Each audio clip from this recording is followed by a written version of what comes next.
¿Qué tal? ¿Cómo están? Bienvenidos a otra edición de 26 Internacional. Hoy tenemos un nutrido análisis sobre la situación de uno de los países más importantes del norte de Sudamérica y además algunas instituciones que, por cuestiones políticas o económicas o la combinación de ambas, comienzan a diluirse en el tiempo. Esto que estamos viendo es el anuncio, semanas atrás, del presidente Nicolás Maduro, diciendo: le sacamos 5 ceros al Bolívar soberano, se va a atar al petro, va a haber nuevos precios máximos, de hecho se pusieron precios máximos a 25 productos, va a haber mucho más control, pero el hecho es que por ahí, pasado el tiempo, la respuesta no fue la que esperaba, porque al colocar precios máximos también tuvo que haber un mayor control en todos aquellos establecimientos que vendían esos productos. Hace un par de días atrás, nada más, Nicolás Maduro salió con otra de las suyas, que hay que ver si se puede hacer o no, porque en realidad el oro lo manejan los estados, pero de venta libre, y algunos dicen que ese oro está manchado con sangre, porque además del oro están los diamantes y otros productos relacionados con la tecnología. Vamos a ver lo que decía Nicolás Maduro con respecto al oro. Puesto al valor agregado. Tengo varias miles de piezas, van a llegar a millones de piezas en oro para que el pueblo venezolano ahorre en oro. Y presento las dos modalidades de los lingotes de oro para el Plan de Ahorro Nacional. El lingote de 1.5 gramos de oro y el lingote de 2.5 gramos de oro.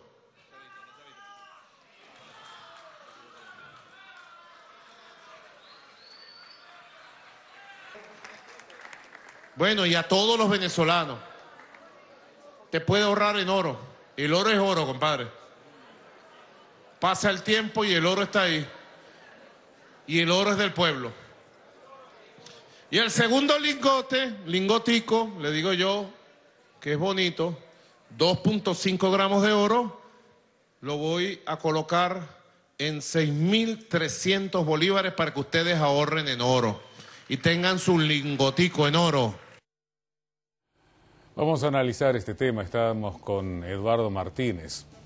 Por ahí, más que oro, necesitamos comida, medicamentos. Bueno, ahí vamos. Ahí vamos. Mirá, vos sabés que primero te tengo que agradecer porque cada vez que me invitás por este tema, me insultan en las redes sociales de los dos lados, ¿no? Porque generalmente mis posturas generalmente provocan eso, ¿no? Así que bienvenidos a todos los que me van a insultar a partir de Sos este totalmente momento. libre para hablar lo que quieras. Fantásticamente. Ahora, vamos al tema, ¿por qué el oro?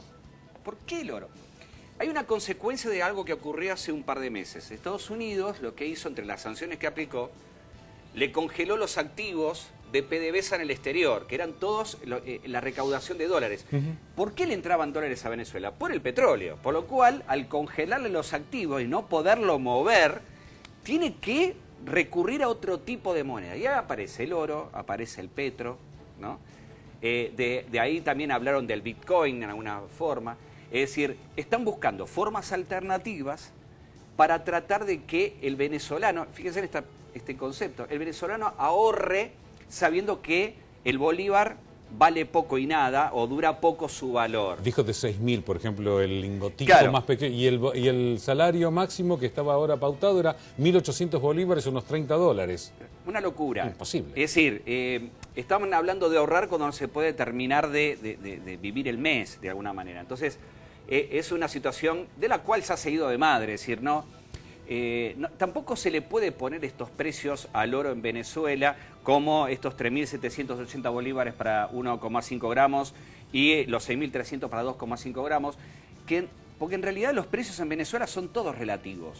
Por ejemplo, el propio gobierno en este mes de agosto dice, calculamos que, no es lo que están diciendo afuera, pero nuestra inflación va a ser de 10.000%, no 1.000.000, como dicen. Claro, no, en este mes, en este mes 10.000%, bueno. No es, por eso aumentamos 3.500% el salario y lo pasamos de 30 a 1.800 bolívares, esto fue ahora, pero eso demuestra que no hay precios. Así que es muy complicado inclusive ponerle un precio al oro adentro de Venezuela y también incentivar un ahorro cuando es muy complicado conseguir lo básico, ¿no? Es decir, me parece que es como que Maduro con esto se come varios escalones. El primer escalón es la subsistencia, no el ahorro. Entonces, el petro, por ejemplo, también pasa para hacer una moneda de ahorro y crea un nuevo ministerio, que es el Ministerio de Comercio Exterior. La idea es tratar de recuperar los activos que están afuera. ¿Pero no será para que los venezolanos que están fuera envíen dinero y poder comprar esos lingotes y tratar de buscar dinero? Necesita dinero, obviamente, ¿no? Yo creo que no van a apostar, el que está fuera no va a apostar a ningún mercado interno, lo que va a hacer es comprar dólares en su país y enviarlos. Esto es lo que va a hacer. Yo conozco a muchos venezolanos, yo soy docente universitario, también tengo algunos de alumnos, y todos los que ayudan a su familia lo hacen de esa manera, tratan de juntar dinero, en lo posible comprar dólares. Ahora el dólar en Argentina se está disparando, se está complicando más acceder al dólar, pero así caro como está, es una gran ayuda para las familias que están allí, digamos, ¿no? Es decir, no confían en el oro venezolano, sino en el dólar comprado en Argentina. Fíjate que estaba el salario en $1 y algo, y lo aumentó 30 y pico de veces, 36 veces, $30. Sí. Imagínate comprar acá unos dólares y enviarlos, es una gran ayuda. Es una gran ayuda. Ahora, hay que llegar a esta situación, porque en realidad parece un insulto que se esté ofreciendo ahorro en un país que todavía no tiene medicamentos, claro, que tiene un éxodo muy grande y lo están negando. Bueno, hay otra cosa, porque Venezuela, como le pasa a muchos estados, hay muchos estados que son así, casi todos los artículos típicos de subsistencia cotidiana no los producen propiamente, nunca lo hicieron, ¿no? Tenían que importar muchos de esos elementos, muchos de que son alimentos. Cuando los mercados empezaron a cerrar, y esto también hay que decir, ¿no? No hay que echar... yo creo que Maduro tiene el 99% de la culpa. Claro. Hay una gran parte también de las potencias que por castigar a Maduro lo que hicieron fue bloquear la entrada de alimentos, bloquear cuentas, y todo eso ha perjudicado. Lo paga la gente. Lo paga la gente, ¿no? Es decir, es como hacer lo que se hizo con Cuba durante décadas, tratarlo de hacerlo con Venezuela, cuando en realidad los gobiernos se tienen que pelear entre estados, pero no con la gente, ¿no? Es decir, me parece que eso es un error terrible de las potencias, hasta yo diría hasta una mala intención de las potencias en la forma que también intenta resolver el tema venezolano, ¿no? Fíjate que comparás Cuba con Venezuela y muchos cubanos tenían la costumbre de armar unos gomones o botes como fuera y saltar el charco en el medio del oleaje y los tiburones. La crisis de los balseros del 92 al 94, 95, la recordamos. Con Venezuela, claro, González, ¿no? Ilan González, que al final lo devolvieron a Cuba. Sí. Bueno, el tema es durísimo, ¿no? Sí. Y sobre todo la entrada en la habitación donde estaba el chico, entraban los fuerzas policiales. Esa foto fue terrible, terrible, ¿no? Con las armas lo y todo, y ver el chico llorando, ¿no? Ahí es donde vemos donde los gobiernos se pelean y los paga como siempre la población. Exactamente. Pero en el caso de los venezolanos, la huida es mucho más sencilla. Claro, obviamente. Cruzamos la frontera y de hecho la cantidad que se ha ido, primero por el puente Simón Bolívar hasta Colombia, los otros que podían ya cada vez menos a los Estados Unidos, otros que tienen doble ciudadanía se van a España, o se han ido ya, y otros se han ido mucho antes, cuando apenas la llegada de Chávez. Algunos se fueron apenas antes de la creación de la inauguración de la Asamblea, es decir, un poquito antes de mayo del año pasado hubo una gran fuga, y hoy lo que está quedando son los que van de a pie, de alguna manera. Porque hay un elemento que quizás no se tiene en consideración. Ya sabemos la crisis económica que padece Venezuela y la crisis política. Lo que no estamos viendo es la crisis cultural. Porque en realidad el 82% de los venezolanos que se están yendo del territorio venezolano son universitarios o tienen un máster hecho. Es decir, tiene una inmensa fuga de cerebros en este momento.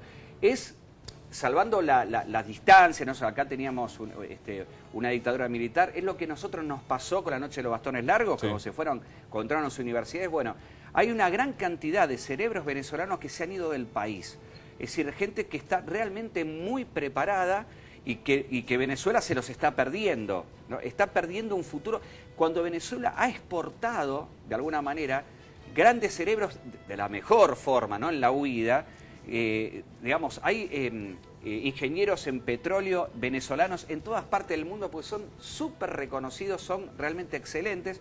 Hoy se van en huida, están perdiendo un material humano que es muy difícil, es el que más se tarda en recuperar. A nosotros nos llevó más de 30 años, casi 40 años, recuperar a alguna gente y muchos fueron nobeles en el exterior, ¿no? Es cierto. Milstein, por ejemplo, nunca más volvieron. Nunca más volvieron. Y recién, por ejemplo, en los últimos 15 años más o menos, después de la crisis del 2001, hubo una gran huida y hubo un gran proyecto. Una de las cosas que hay que reconocerle del gobierno anterior, que logró traer muchos científicos, repatriar, decir, bueno, te doy el financiamiento, ponete, se generaron, el CONICET creció, fue Pero muy es importante. que la investigación no es dinero perdido. No. Es inversión. Se gasta tanta plata. No, es inversión. Es decir, bueno, hicimos tal experimento y no funcionó. Maravilloso. Ya sabemos que por ahí no es. Que no es. Eso es la investigación. Ahora, el tema es que los venezolanos, te decía, igual, ha pasado con las grandes migraciones entre la Primera y Segunda Guerra. Pues decían, bueno, algunos que venían de Europa no estaban muy formados, otros sí estaban formados, otros subían por cuestiones políticas, pero se olvidan de algo. Los pobres no pueden viajar. Todos los que viajan es que se ahorraron el dinero o tuvieron dinero y se pagaron el pasaje. Como en algunos casos los venezolanos, los más pobres, caminan. Se ve kilómetros y kilómetros de venezolanos. Los que pueden se compran un pasaje en bus o en avión, generalmente en bus, y se van a los países limítrofes. Yo escuchaba a un venezolano que estaba en la ruta que decía, a mí todavía me quedan 3 países para llegar a Argentina, que lo que quiero hacer... es decir, que estoy recién iniciando el camino y hace 10 días que estoy caminando. Es decir, es una situación extremadamente dura. Yo creo que es terrible lo que voy a decir, pero la única foto parecida que yo vi de esa fue el éxodo de los somalíes a Kenia en los últimos 6 años. Esa ruta completa donde se escapaban de Somalia, de ese estado fallido, sobre todo del sur de Somalia, hacia Kenia, que Kenia después termina cerrándole las puertas y muchos chicos muriendo en el camino. Ese éxodo inmenso es lo que se empezó a ver en los últimos días el gran momento para analizar también el papel que están jugando los países de la región con respecto a esta crisis humanitaria, que a mí me parece que está dejando muchísimo que desear. Coincido totalmente. Que lo que es peor, lo primero que tenemos que hacerlo nosotros, Manuel, es que los propios comunicadores tenemos que empezar a cambiar palabras. La primera palabra que tenemos que cambiar es, basta de decirle migrantes. Muchachos, no son migrantes, son refugiados. Hace 5 meses que la ONU dijo que son refugiados. Y si vos sos refugiado, tu estatus cambia. Exacto. De hecho, a 100.000, más de 100.000 han pedido asilo político, y muchos en Perú.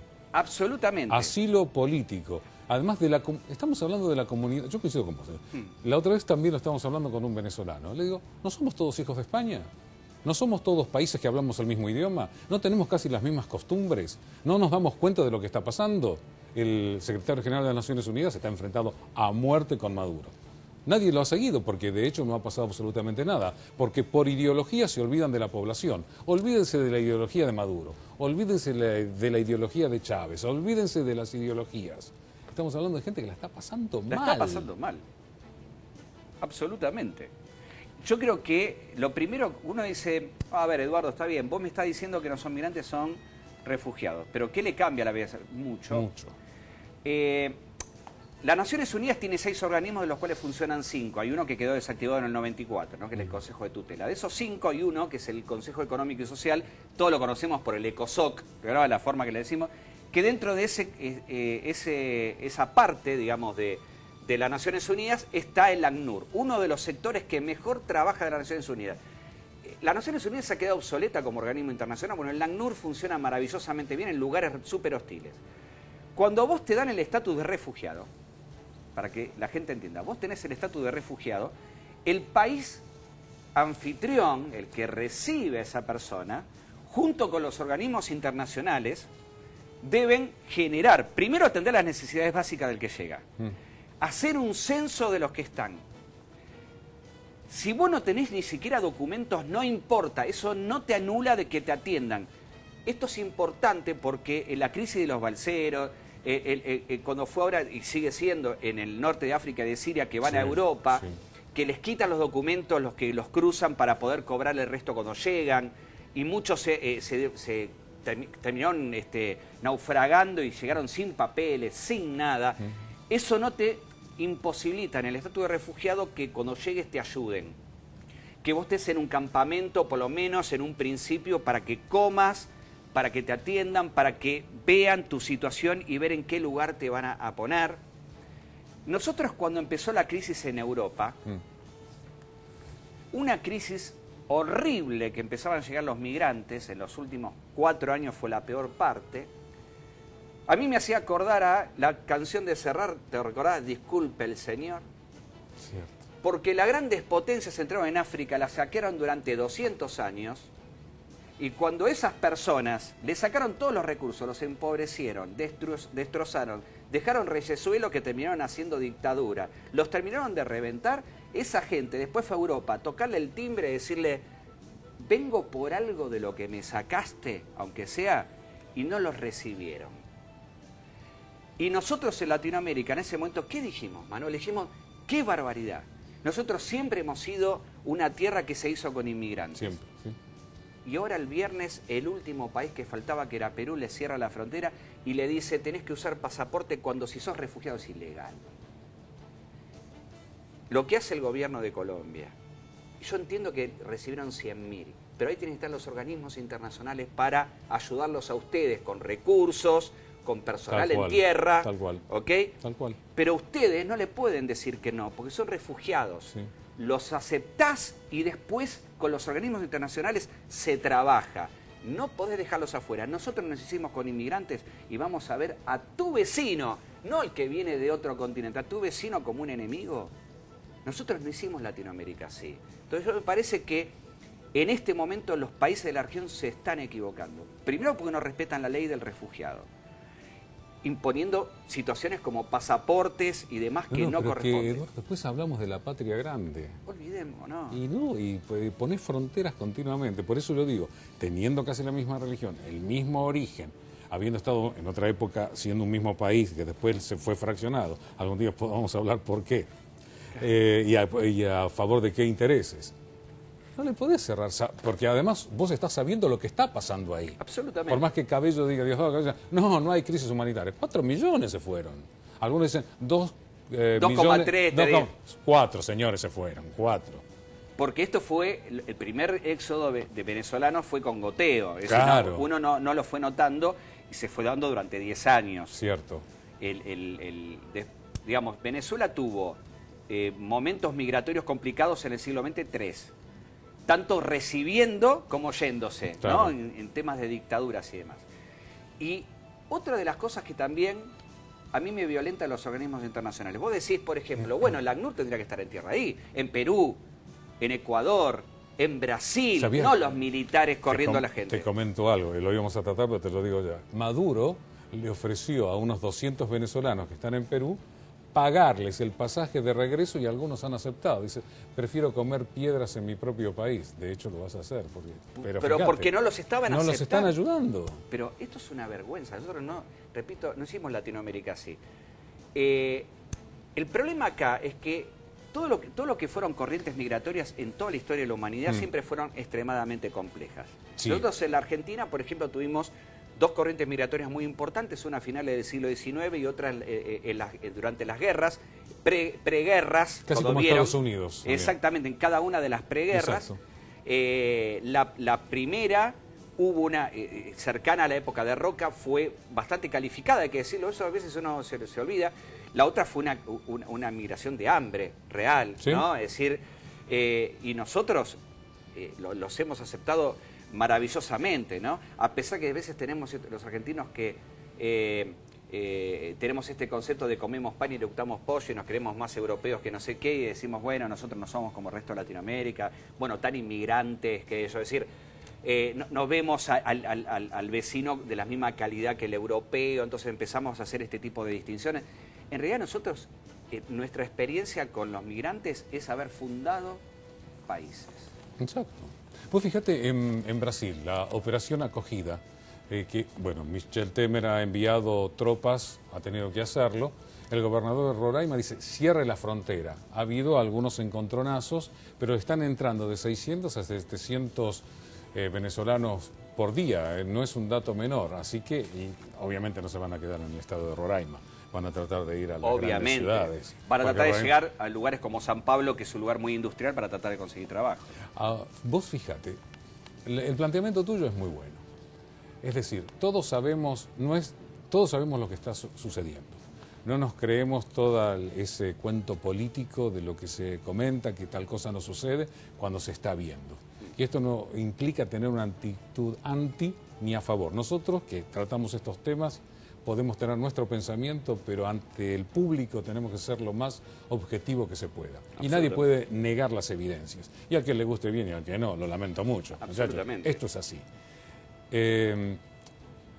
Había una idea de Sudamérica. Hay una idea de toda la América que habla español unida.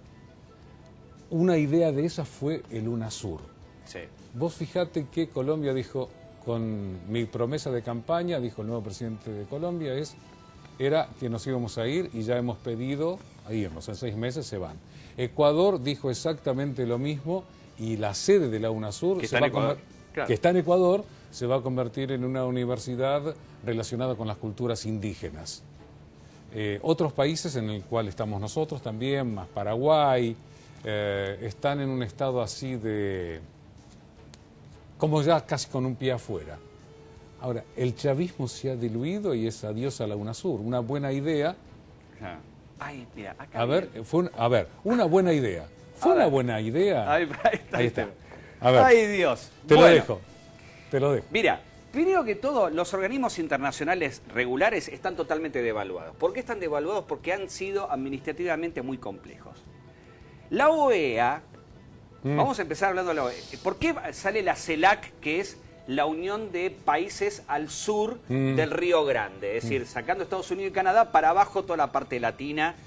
Bueno, ¿por qué se arma el UNASUR en el Cono Sur?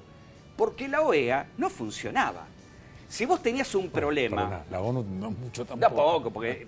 Mire, señora, si les ponemos a contar por qué no funciona la ONU, sobre todo porque el 80% de las decisiones las tiene que tomar un organismo que se llama el Consejo de Seguridad, que tiene 15 países, de los cuales 5 son los miembros fundadores, y derecho a veto. Esto significa olvídalo, muchachos. 14 de los 15 dicen que sí algo, y uno de esos 5 dice que no es no. Es no. Entonces imagínate que siempre le resuelve los mismos 4. Segunda Guerra Mundial, no se cambió absolutamente nada. No cambió el mundo, son unos fenómenos totales. Ahora, con la OEA pasa más o menos lo mismo. Era un lugar que siempre fue muy débil frente a la presión estadounidense.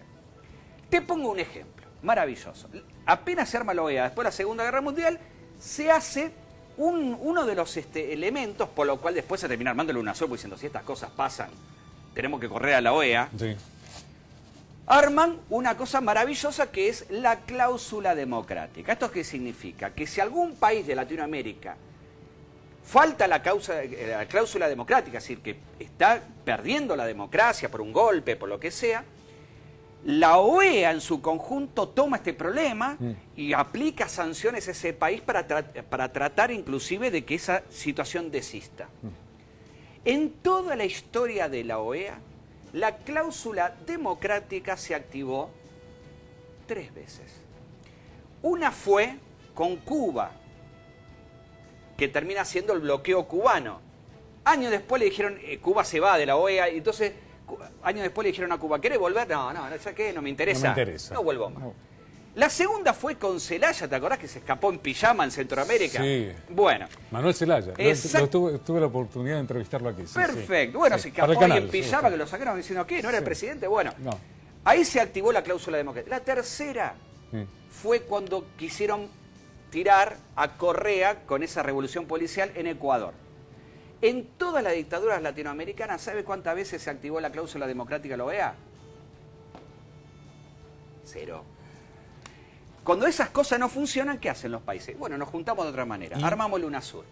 Excelente idea. Sí. Una idea, gente, latina. ¿Cómo es la idea latina? Nos juntamos en una mesa de bar y nos decimos lo que nos pensamos.